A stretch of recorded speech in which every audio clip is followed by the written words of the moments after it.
গর্ভধারণ, গর্ভাবস্থা, মাতৃত্ব ও শিশু লালন পালনের সকল প্রশ্নের উত্তর জানতে আমাদের চ্যানেলটি সাবস্ক্রাইব করুন।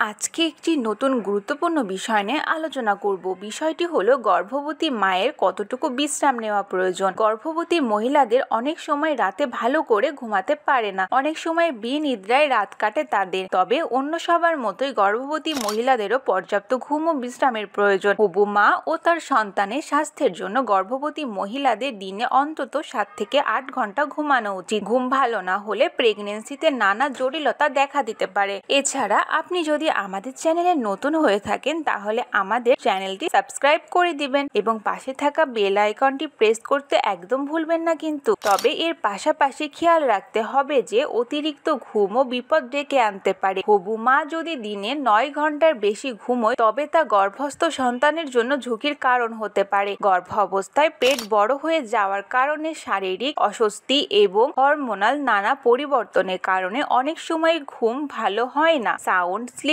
না হওয়ার জন্য অনেক সময় ঘুমের মোট ঘন্টা বেড়ে যায়। হরমোনজনিত কারণে অনেক সময় গর্ভবতী মহিলাদের ইনসমনিয়া দেখা দিতে পারে। প্রোজেস্টেরন লেভেল বেড়ে যাওয়ার ক্লান্তি বাড়তে পারে, সেই কারণে ঘুম বেড়ে যায় অনেক। গর্ভাবস্থায় মহিলাদের শরীরে পাকস্থলীর ওপর অতিরিক্ত চাপ পড়ে, সেই কারণে বদহজম, অ্যাসিডিটি, রিফ্ল্যাক্স হয় অনেকের। এছাড়া আপনি মা ও শিশুর সকল পণ্য পেয়ে যাবেন আমাদের ওয়েবসাইট kidobidi.com এ। তাই আর দেরি না করে এখনই ভিজিট করে ফেলুন আমাদের ওয়েবসাইট। এবং সর্বোচ্চ ডিসকাউন্ট মূল্যে পাওয়া যাচ্ছে বাচ্চাদের সকল পণ্য। তাই দেরি কিসের, এখনই ভিজিট করে ফেলুন আমাদের ওয়েবসাইট। বিশেষ করে শুনলে মনে হয় সব খাবার যেন গলায় উঠে আসছে, সেই কারণেও ঠিকমতো ঘুমোতে পারে না অনেকে। ঘুমের মোট ঘন্টা নিয়ন্ত্রণে রাখতে রাতে ভালো ঘুম প্রয়োজন। রাতে সাউন্ড স্লিপ হলে দিনের বেলা বারবার ঘুমিয়ে পড়ার প্রবণতা বন্ধ হবে। রাতে ভালো ঘুমানোর জন্য প্রথমে প্রয়োজন শারীরিক পরিশ্রম। তবে